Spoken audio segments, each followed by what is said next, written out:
Hey everyone, Deeply Discussing Dexter is coming to an end with Season 8, Episode 12, but don't deeply despair. We've got an all-new podcast starting up to take its place. The Deeply Discussing Movie Podcast takes the episode-by-episode style of Dexter and switches it with streaming movies. Every week, Aaron, Brooke, Zach, and I, as well as some new voices, will discuss a movie you can stream at home and then come listen to our discussion. At the end of each episode, we rotate to another podcaster to choose the next movie. It's like a 21st century book club, but with streaming movies. So you can subscribe to Deeply Discussing, the movie podcast, at its website, www.deeplydiscussing.com. You can do it on Apple Podcast or your favorite podcast provider. Watch the movie for the first episode, A Separation, now on Netflix, and then come listen at deeplydiscussing.com starting April 20th. Again, the movie is A Separation from 2011, and the podcast is at deeplydiscussing.com. Now, on with the show.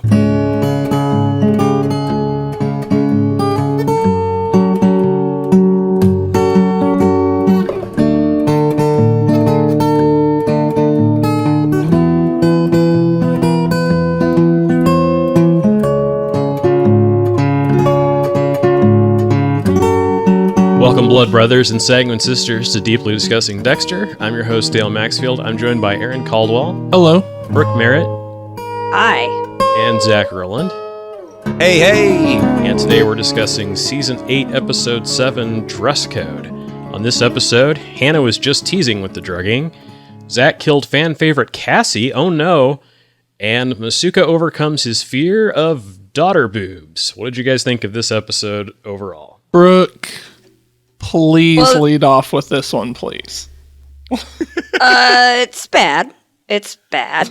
I mean, there are worse this season, but it's bad. Not much worse. The bar is very low.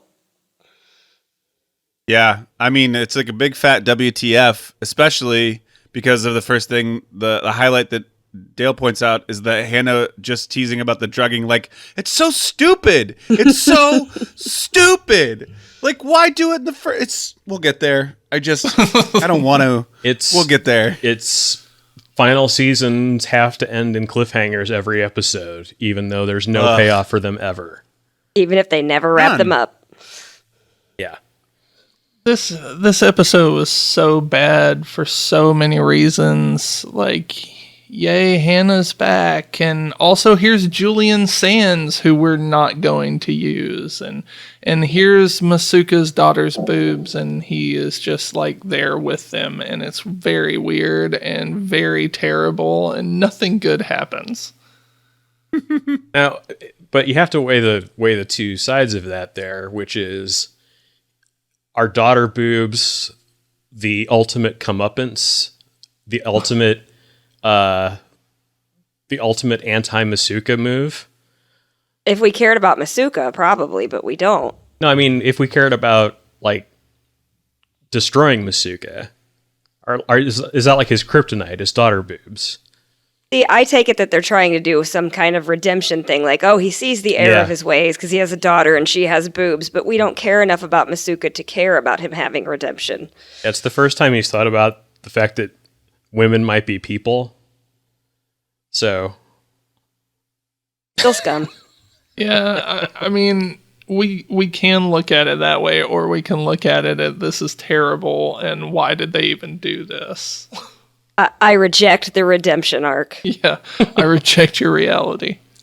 Well, last episode ended with Deb falling asleep to drugs and Dexter seeing Hannah say, hey, remember me, before he apparently blacked out as well. And he wakes up on the ground with his phone buzzing. It's vocal. She's glad that Zach Hamilton is still alive. Deb calls and Dexter asks her to come pick him up. By the time Deb arrives, she's figured out that Hannah drugged them. Deb is just starting to get over having asked Dexter to kill Hannah and just wants Hannah gone. So, yeah, it's a very weird start to this episode. Like, I don't know. It was just weird. It didn't make any sense. Well, does she just drug him and throw him in a field? Did I miss something? Because I really couldn't focus on what's happening. She did. Like, what's the what? That's it. That's all she did. Why? one, we're led to believe that she does this by herself. And Dexter is quite a bit larger than her. So I can't imagine she got him out there easily. But the idea was to get his attention. Did the drugging not do that? No, eventually she tells him that she was going to kill him, and that when she saw him laying there, she realized that he was the one, and that she couldn't live without him, and so she left him on the side of the road. Somehow that's worse. I kind of remembered the he was the one speech, but I totally missed the part where she was like, oh, but I was going to kill you. And then he's like, oh, well, it's cool. I'm glad you didn't. Now we're going to be schmoopy again. A real come to Jesus moment for Hannah. True love. Only True love. Jesus is Dexter. It's a real come to Jesus moment. Right. Zach shows up at Dexter's. Dexter tells him that they can't be seen in public. Zach tells him that Vogel told him about the code. Cassie and Oliver step out of Cassie's apartment for a night swim. Dexter tells Zach he needs to get a job, some cover better than a weird guy who lives with his mom. Dexter finds Hannah on the traffic camera near where he woke up. Dexter's computer makes all kinds of insane noises when it displays in this scene. It's like chirping and tweet, like it's a droid from Star Wars or something. Dexter calls. I was gonna say it's like the enhance moment from Super Troopers, where he's like, "Enhance." So stupid. Dexter calls the rental company for the van that she was driving and gets a name, address, and phone number.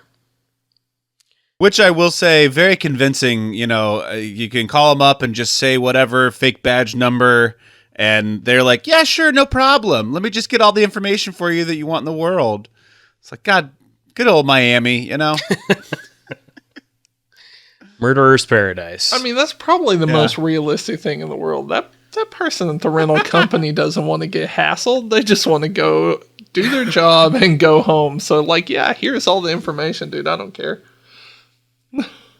Yeah. Well, he says it's for a hit and run. You'd think that they could look up on their records that there's no mark of like a hit and run or anything wrong with the van that was returned, or like, you know, like it's just, I mean, it's simple detective work, but never mind. It doesn't make any sense. Quit using facts. Yeah. There's no end of figuring that one out. Oh. Sure.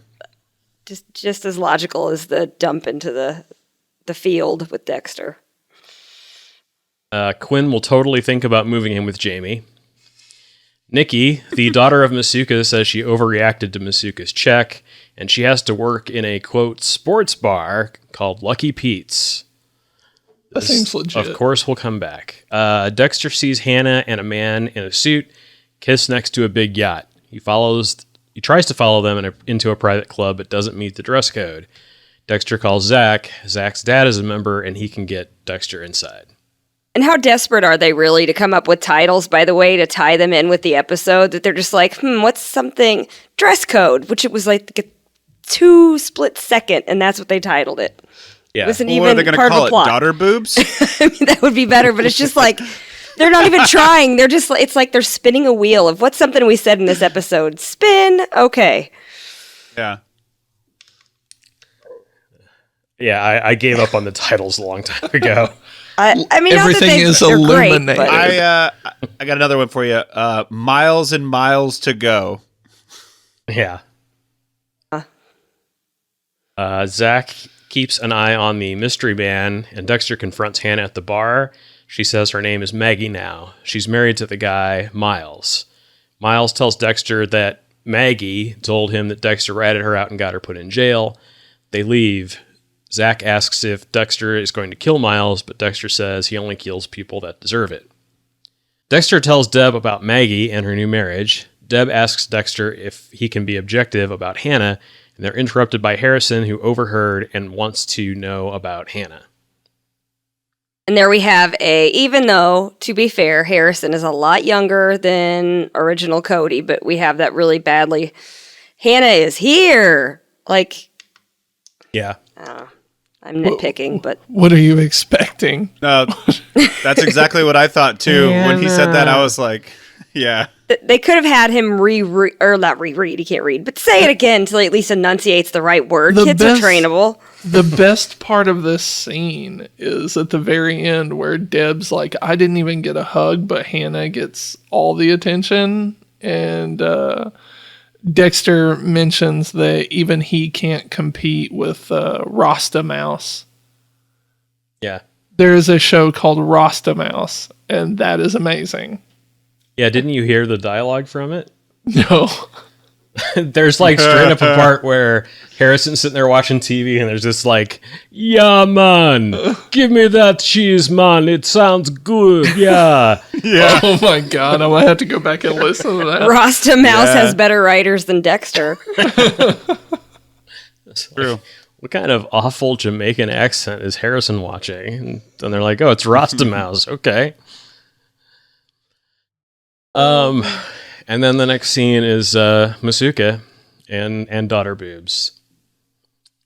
Yeah, I gotta wonder if there's like a I don't know, like a violation in terms of like food and breast and how close they can be to one another. Like if you're carrying a plate of wings out and it's like right next to the nipple, like if that's a problem for nobody else. No, that actually is an interesting question, and I mean I'm curious. I feel like I've never seen any like media depict restaurant waitresses coming out topless and serving food. Mm-hmm. And I feel like anytime you go to like a strip club or something like that, the women that are like serving drinks and that stuff are wearing tops, like they're clothed. Usually, yeah. It's more like they're more in like the Hooters uniform than in the topless uniform. So yeah, and even places like Hooters, that they're covered up, so it's just weird. Like it was just a reason for them to show off Masuka's daughter's boobs. That's it. I'm just really thinking about this. This place clearly had windows, so like, can the people outside see through these windows? Good point. That is very valid. What is happening here? Like, nobody carded anybody coming in. There was no membership that was needed. They just came in and was like, I want some wings and some titties. Like, just that simple. It's a family friendly wings and titties restaurant. Yeah. So when I was 19, I worked at Quick Trip and I was a part-time clerk, and I wanted to get put on full-time because you got better pay and better benefits and all of that stuff. They couldn't find a position open for me at any store, and I started looking elsewhere, and I ended up getting another job. And like my last day on the job, my manager told me that they'd found me a full-time clerk position, and I'd already found a better paying job than that, so I wasn't going to take it. But he's like, no, you got to take this. I'm like, what are you talking about? It's the Quick Trip right next to Hooters. Like, they come in and get their cigarettes and their beers and shit after they're done with their shifts. You've got to go work there. I was like, no, I don't. I don't. I mean, I'm going to go sit in the mall and make a lot more dollars an hour than that. So is that the bar? Like, is that what we all aspire to? Quick Trip and Hooters? I mean, this is a 19-year-old with no prospects. Sounds like a pretty good deal, but it didn't to me. All I could think of when you were telling me that story is an Office Space where Diedrich Bader was like, what would I do if I had $1 million? 2 chicks at the same time.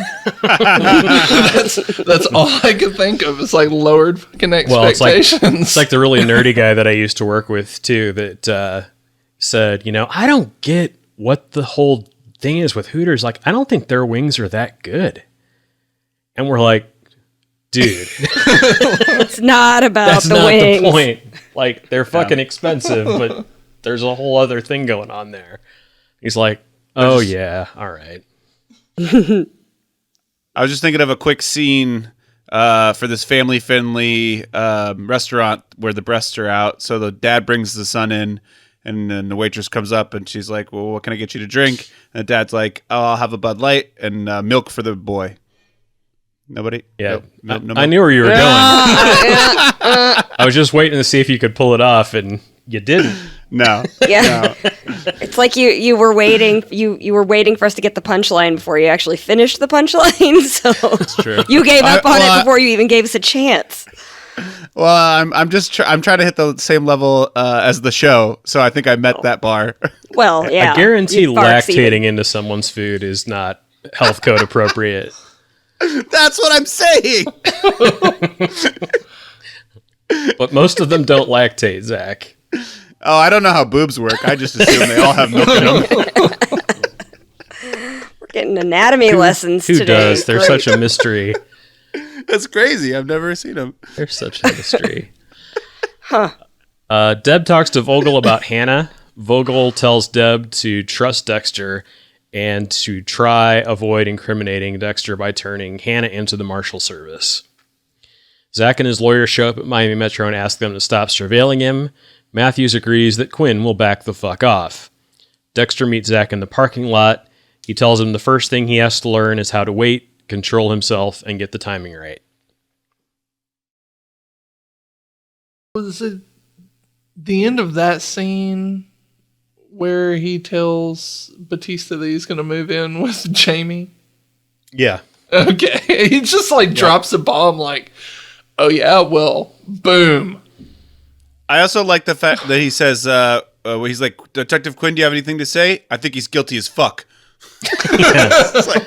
Well, and Matthews is like, what he was trying to say was, We're going to back the hell off. I think what Fuck I off. think what Detective Quinn meant there was, yes, we are going to back the fuck out. Miles threatens Dexter with turning Hannah in versus losing her. So that's a scene. Dexter meets Hannah at her greenhouse. Everything is dead. Hannah went to Miles after her escape and married him because Miles would give her a new identity and liked her. She wanted him to make Miles disappear, but after drugging Dexter, she realized that she still has feelings for Dexter. Dexter likes her too, but she leaves. So it's complicated. I hope those crazy kids get it figured out. We're right back to season 7 again, guys. Damn it. Dexter updates Vogel about Hannah. She tells him to take his obligation to Zach very seriously. 3 guys jump Dexter and kick the crap out of him. Miles must have found out that he and Hannah met up. Deb and Elway have a conversation in which they both tell each other that they are sometimes dicks. That's the whole scene. Zach pounds on Dexter's apartment door until Cassie pops out of her apartment. Zach says to tell Dexter, fuck him. It's just a lot of, again, WTFs happening. It's just so much. Just like, what? It's almost hard to follow at this point. Well, this is the first episode of the season with Hannah in it. So they're like having to do more exposition again. Like we have to get caught up on where Hannah is and we can't have too much else going on because we have to get her all up to speed on everything so that she can be part of the whole Zach Vogel drama. Yeah. It's just annoying. It's just like too much to deal with. Like I get what they're doing, but they're doing it poorly. But we all knew that was going to happen. So Yeah. or at least you all knew. I mean, basically nothing's happening. They're just reestablishing a bunch of stuff that we pretty much know. Right. Yeah. Miles confronts Hannah about meeting with Dexter. Miles tosses Hannah around and starts to rape her. Dexter arrives and finds Hannah has already killed Miles. Dexter assures her it will be okay. He'll take care of everything. I bring in somebody. That's it? That's all He had nothing else to do. They brought in every other person that they've wasted throughout the other 7 seasons that's only been in it for like an episode or 2, you know? His nephew works on the show. He's like, hey, will you do a scene? Do an episode? He hey, want to do a rape scene? Yeah. My favorite. Do you want to make out with Yvonne Strahovski and then like pretend to rape her for a little bit? I mean, like, Sounds like a plan. I Will you pay me? guess. Yes. All right. You know what's weird is that I was watching something the other day, but it was like Jeffrey D. Morgan was in something, and I was thinking he's done so many like rape scenes in every like because he's always playing a villain in everything he is in for the most part, and usually it amounts to like him raping someone in some way. But I feel like he's really in terms of like a person very nice and a very nice guy and probably great to work with. But he gets put in these awful positions. So like, what does it have to be like to be an actor who like that like either you're always playing the villain who's gonna have to rape someone, or you're like put into these rape scenes all the time? Like that's got to be, I don't know, psychologically affecting, right? Like, you would think. Why it's does like everybody think I'm that guy? the casting director is like, hey, that guy has a rapey face. yeah, and it's like it's fucked up. Well, you know? he's typecast. Absolutely, he's great. I think I really love watching him perform, but it sucks that he has to rape someone all the time. But he's also done a lot of mushy love stuff, and chicks dig him in other stuff. Like he was on that terrible medical show that Grey's Anatomy. Like everybody loves him from Grey's Anatomy, and he was in a couple other terrible like romance movies. But so it's like half typecast as the rapist, half is like the best love interest. So who knows? Yeah, I feel like they want to always cast a character that is accused or commits rape as someone that is attractive to women, all things being equal, so that it's not just like a complete creeper who's raping women, because then there's no sympathy for him at all. There's like no character there. But that's, maybe too deep of a subject for Dexter. Yeah, I mean, we got into the weeds with daughter boobs already, and I don't have any scenarios for rape. I'm just not going to go there. Probably could. we cut to Dexter throwing a bag off his boat. Hannah says, "So that's how you make people disappear." Deb watches them disembark. Hannah told Miles' crew that he went to New York for a few days. Dexter gets paged to a crime scene at his apartment building. Hannah promises to stay in town so they can talk again. When Dexter arrives, Cassie is dead in her apartment. Oliver shows up for their date and starts crying. Dexter wonders if Zach did it. Okay.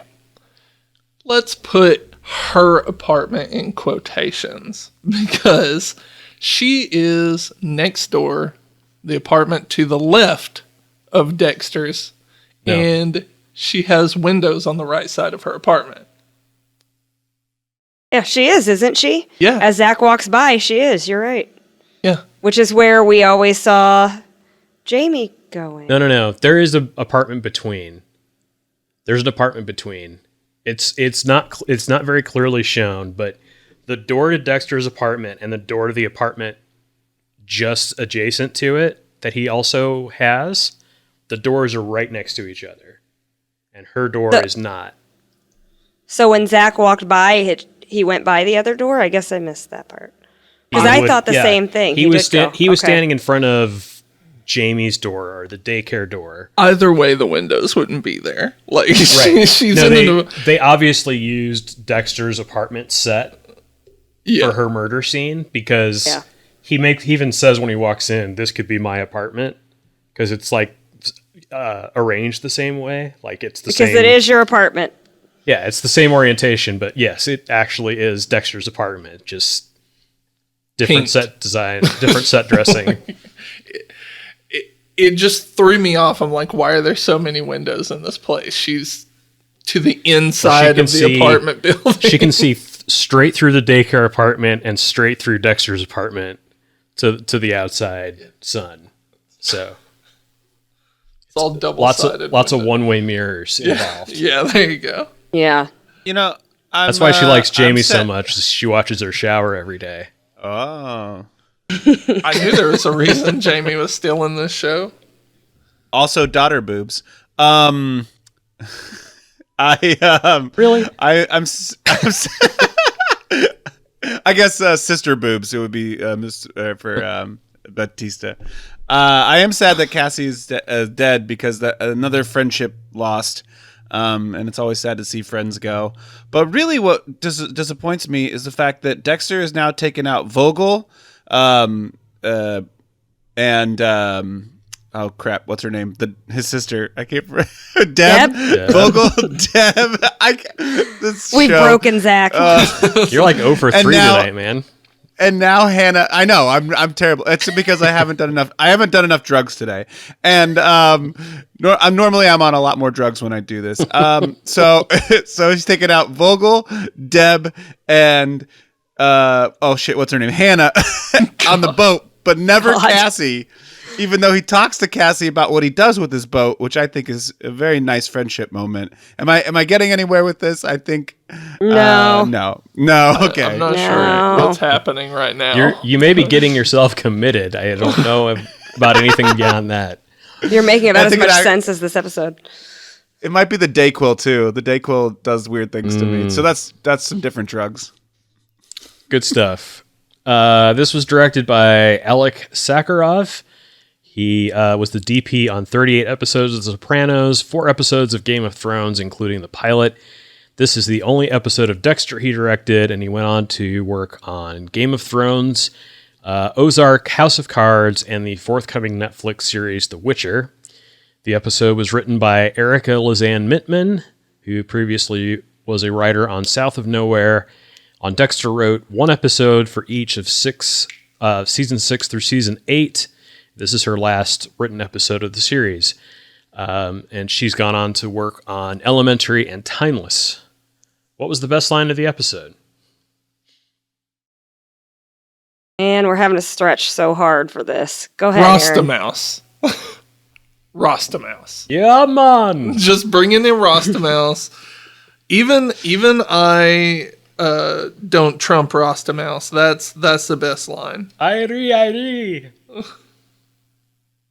Dig it.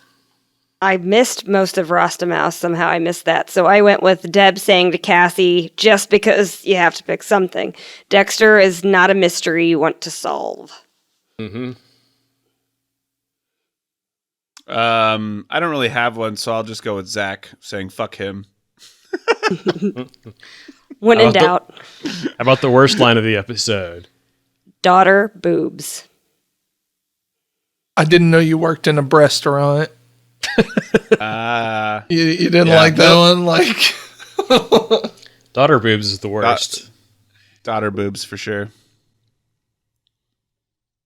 Like restaurant I've heard before. But just anytime Masuka coming to the realization that daughter boobs are best left unseen. Like, do you think? Icky. Yeah. Performance of the episode. Yeah. Gotta give it to Cassie because she died. I was going to give it to Cassie just because, yeah, why not? I would give it to Hannah, Yvonne Strahovski. I do love I thought she Hannah. was great in this episode. Like, Hannah's great. I will give a nod to Cassie because she took the time to move all her shit into Dexter's apartment so she could dutifully be murdered there. But yeah, I gave it to Hannah. There was a shot somewhere in this episode, I think after she killed Miles, where she just gives Dexter this look and her eyes start tearing up. And it's a pretty strong moment for her. But I think overall she was good in this episode.